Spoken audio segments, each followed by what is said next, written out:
U kan solank u Bybels oopmaak by Efesiërs 4. Ons gaan lees vanaf vers 17 tot 24. Efesiërs 4. Kom ons sluit die oë. Here, dankie vir u woord.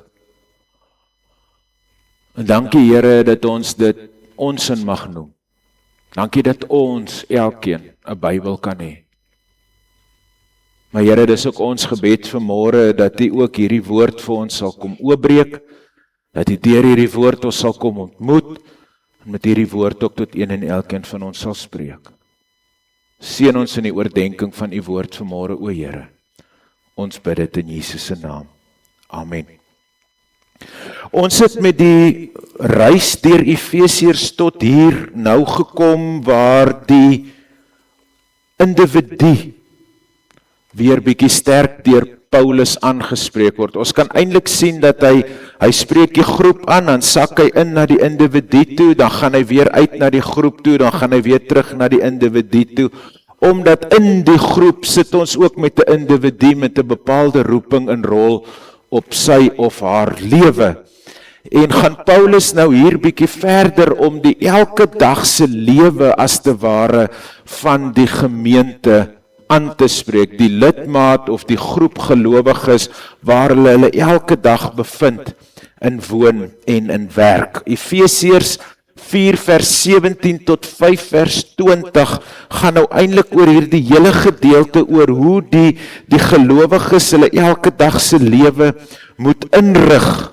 Hoe dit lyk om as die verskil tussen die ou en die nuwe lewe, hoe 'n heilige lewe lyk, hoe die riglyne van die nuwe lewe lyk wat in liefde geleef moet word, en dan 'n lewe wat totaal en al vervul word met die volheid van die Heilige Gees. En as hy dit klaar vir die gemeente geleer het, dan sê hy van daar af, kyk ons dan nou, hoe lyk die man-vrou verhouding, hoe lyk die verhouding tussen ouers en kinders, en hoe lyk die verhouding tussen eienaars en slawe. Maar vandag staan ons nog eers bietjie stil vir 'n wyle by die ou en die nuwe lewe. Dis min of meer die beeld wat ons in gedagte moet hê wanneer ons dink oor die ou en die nuwe lewe. Hy is so bietjie vaal hier, maar hier sit 'n ou hier teen die muur, redelik in sak en as in die donker duister, met die keuse wat hy moet maak om 'n lewe vir die lig te leef. Wat interessant is van hierdie gemeente, wie weet wat hy was? Enige iemand wat nou antieke geskiedenis ken. Dit is een van die 7 ancient wonders of the world. Dit was die tempel van Artemis. Dis hoe hy gelyk het. Vandag is daar van die tempel net 'n enkele pilaar oor. As ons teruggaan na hierdie beeld van ons, sal jy sien daar agter die Artemis, dis daar waar hy nou op die foto geplaas is, min of meer daar. Maar hierdie Efese, die stad Efese was bekend vir tempels, waarvan Artemis se tempel hierdie hooftoeriste aanloklikheid was, soos wat ons ook al van tevore van mekaar gesê het. Die smede in hierdie dorp het Artemis beeldjies gemaak, en hulle het hierdie beeldjies verkoop aan die reisigers wat daar deurgegaan het. Dit was 'n goeie besigheid gewees. Toe Paulus in Handelinge vir hulle sê, man, julle is met sinneloosheid besig, toe dit bietjie geeskaleer dat hulle vir Paulus wou wegjaag. Maar in Efese stap jy so in die straat af, dan kom jy by nog 'n tempel, en dit is nou wat van hom oorgebly het. Dit is die tempel van Hadrianus se tempel.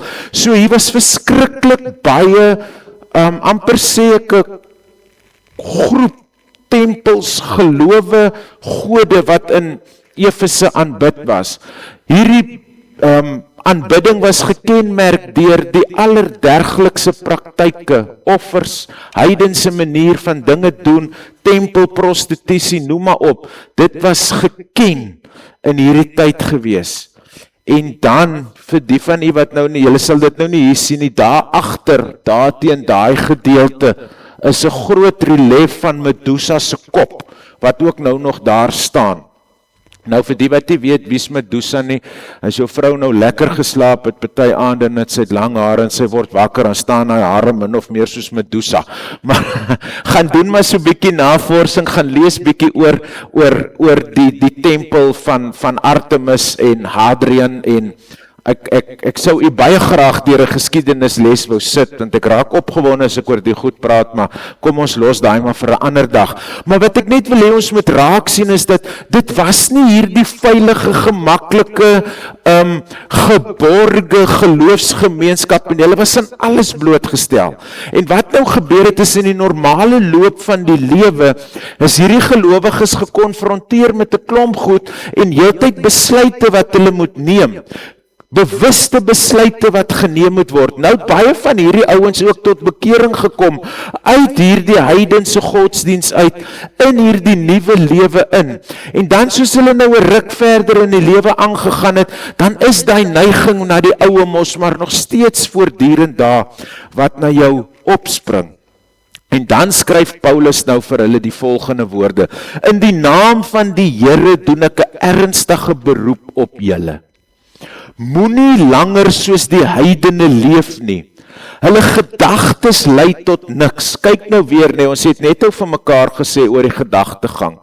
Dat ons moet ons gedagtes deur Christus en sy gees nuut laat word, sodat ons in ons gedagtes mee besig kan wees met dit wat God wil hê ons besig moet wees. Hulle verstand is duister en hulle het geen deel aan die lewe wat God skenk nie, omdat hulle hardnekkig en hulle eie onkunde volhard.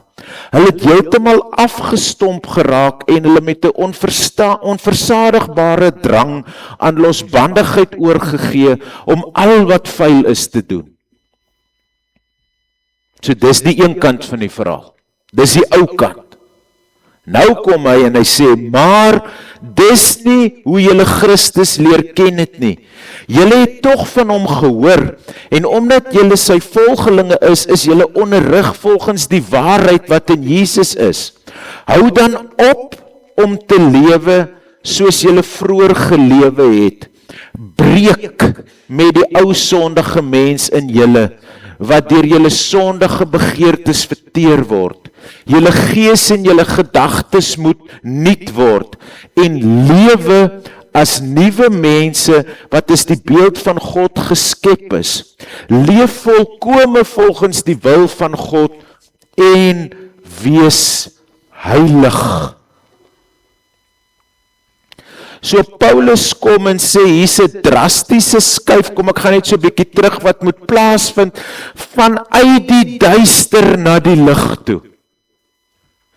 Jy kan nie in die lig wil wees en nog so een toon hier agter in die duister mee besig hou nie. Jy moet breek daarmee. Jy moet losmaak, losskeer, wegskeer, vrykom daarvan. Uit jou lewe uitkry. Die nuwe lewe is nie 'n voorwaarde om aan God te behoort nie, maar is 'n gevolg wat God reeds gedoen het en steeds in sy gees in ons doen.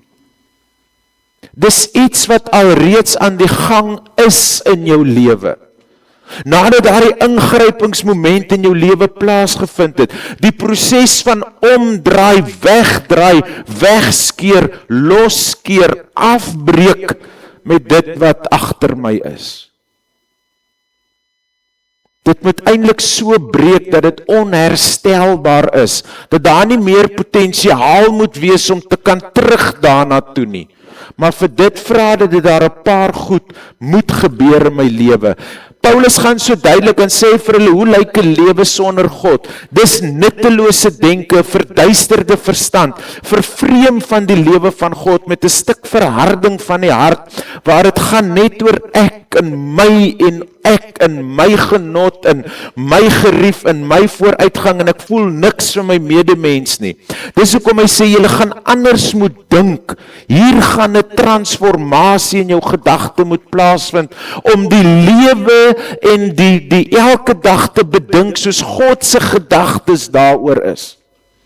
'n Pertinente ingrypingsmoment, 'n verandering wat gaan moet plaasvind.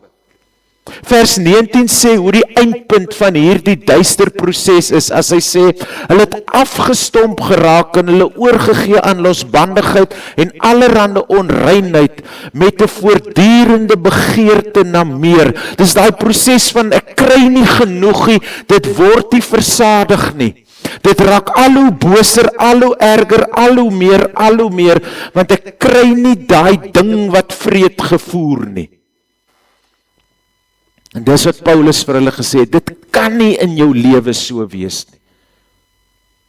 Hierdie vers beskryf nie bloot sekere sondes nie, maar dit beskryf wat gebeur wanneer mense hulle self van God losmaak. Elkeen van ons word gebore met 'n ingebore begeerte en hinkering na God.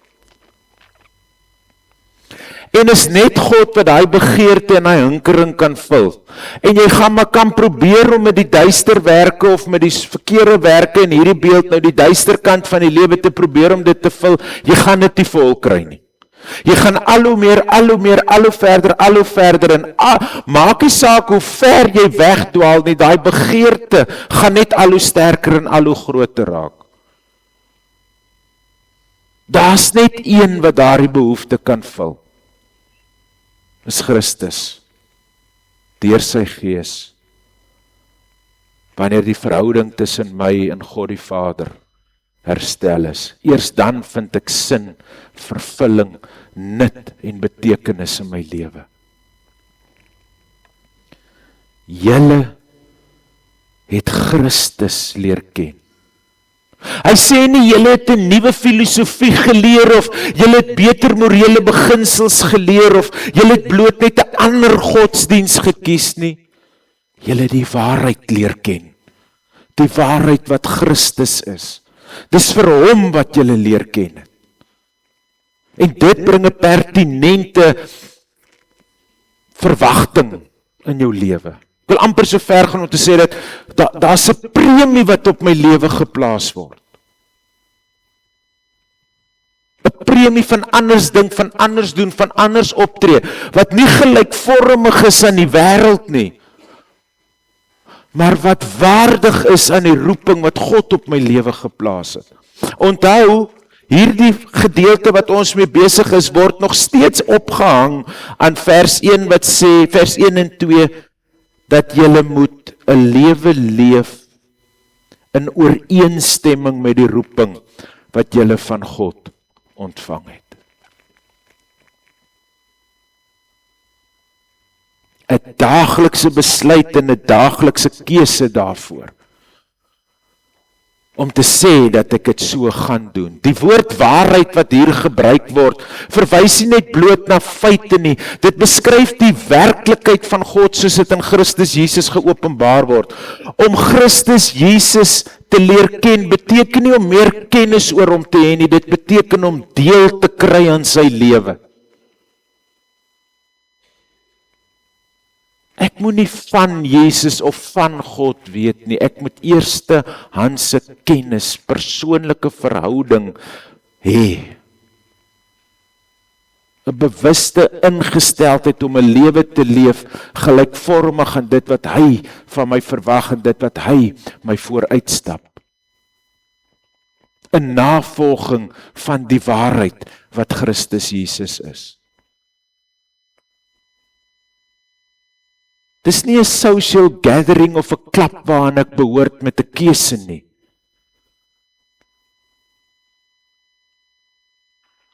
Dis 'n oorgee en 'n opoffer en 'n prys gee. Om te sê, Here, dit gaan oor U en my lewe wat U elke dag moet verheerlik. Die laaste van die solis, soos wat hy daar op die muur ook aangedui is, soli Deo gloria, 'n lewe God alleenlik ter ere. Daar's nie plek vir my nie. Daar is nie plek vir my en ek nie. Dis alleen tot God se eer. Daar's 'n duidelike kontras wat geskep word. Daar's die ou burgerskap, of ek is geskape tot volgens God se beeld. Dis die ou manier van dink, of 'n lewe in geregtigheid. Die ou manier van behoort, of 'n lewe wat geleef word in heiligheid.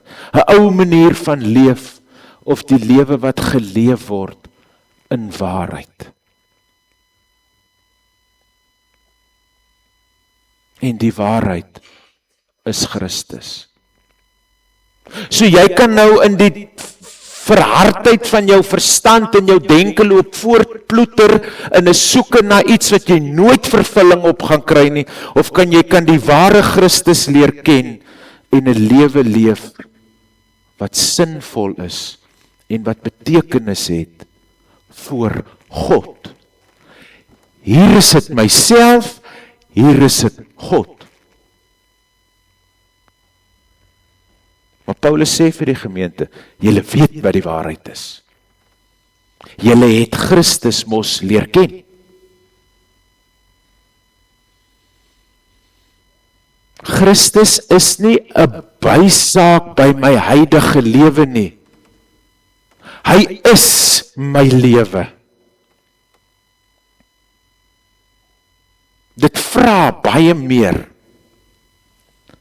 Want sien wat deur die sonde beskadig is, word deur Christus herstel. Die uiteindelike doel van die transformasie is die herstel van die beeld van God in die mens. 'n Skepingswoorde hierdie. God het die mens oorspronklik geskape as wie? Hoe het hy gesê? Kom ons maak mense na ons beeld. Sondeval vind plaas. Daai beeld is gebreek. Christus kom en die mens word nou weer in die posisie gestel en word die beeld van God as die norm gegee waartoe die mens herstel moet word. Imago Dei beteken image God, God beeld in my lewe. Dis waarvoor ek my moet beywer, dat my lewe sal imago Dei. My lewe God sal sigbaar maak, God sal uitbeeld, God sal uitstraal, want dit was die oorspronklike skepingsdoel van die mens. Maar die sonde het dit kom vernietig.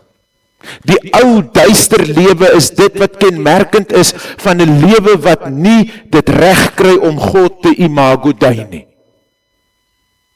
Maar Christus het die alternatief daar kom stel, om vir ons te kom wys en te kom leer, hoe lyk hierdie lewe wat God sigbaar, duidelik, helder maak. En dis hoekom dit 'n individuele roep en beroep op elke gelowige se lewe is. Toe Christus in jou lewe inkom stap, is jou lewe onherroepelik verander na dit wat God wil hê moet. Dis die ideaal.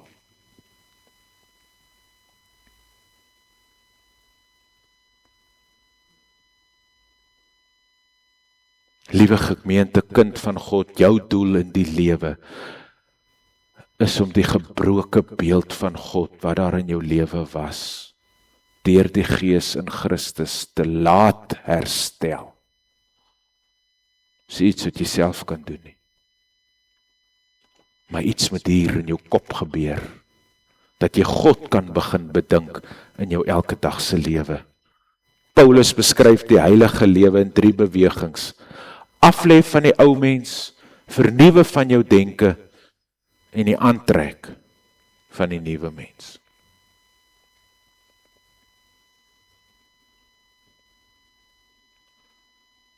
Jy moet 'n Jesus jas dra. Jy moet jou bekleë met Christus.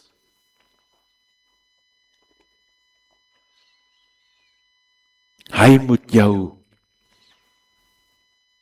deur jou sigbaar gemaak word.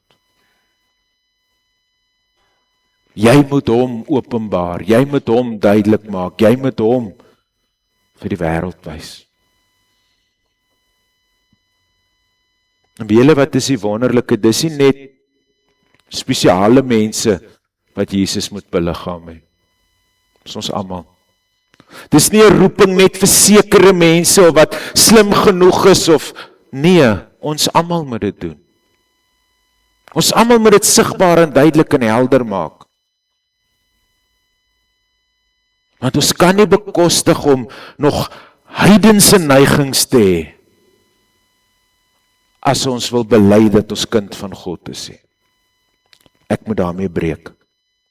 Soos ek weet daar's iets in my lewe wat in lyn met God se wil is, dan moet ek vandag besluit om dit uit te kry en vandag besluit om dit reg te maak.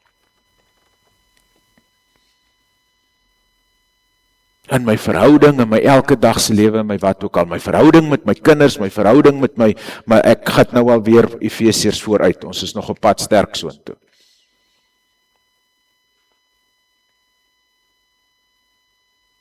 Ons kom agter dat hier is 'n massiewe implikasie van kind van God wees op my eie gerief en my eie gemak en my eie lewe.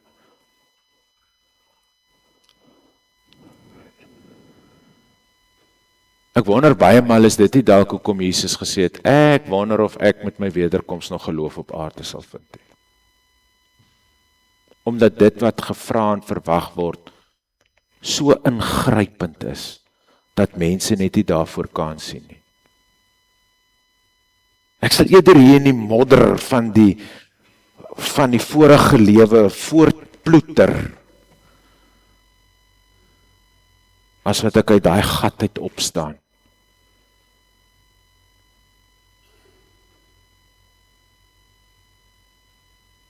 En 'n lewe leef tot God se eer. So op die ou einde van die dag is dit eintlik baie eenvoudig. Wil jy of wil jy nie? Dis hoe maklik dit is.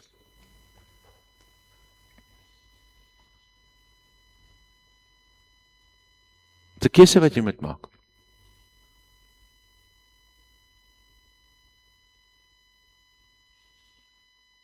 Maar dan wil jy nie oor 5 jaar sê, o hemel, hoe het ons hier gekom nie.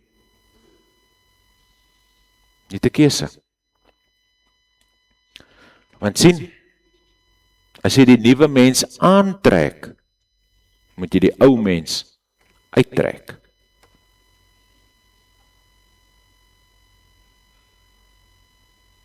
Ons hou mos van nuwe klere. So elke nou en dan moet die tabbert mos bietjie aangepas word. En gooi nou maar die oue weg. En beklee jou met Christus. Die beste besluit wat jy in jou lewe kan maak. Here, dankie dat U ons opnuut weer kom herinner en kom wys wat die eintlike verwagting in ons lewe is. Dat ons nie kan voortploeter soos wat ons aangekarring het voor ons U leer ken het. Dat ons nie kan vasgevang bly in daardie sinlose lewe van 'n gejaag na wind en 'n gejaag na niks nie. Maar Here, dis ons gebed dat U vir ons sal kom rig en sal kom optel en kom skud ons maar so 'n bietjie, Here, daar waar ons nog miskien sit en huiwer en wonder of ons dit nou moet of nie. Kom vat vir ons met die Gees en dryf ons, Here. Soos Paulus ook gesê het, die liefde van Christus dring my om hierdie dinge te doen. So Here, ons kom bid en vra dat U ons deur die Gees sal kom dryf.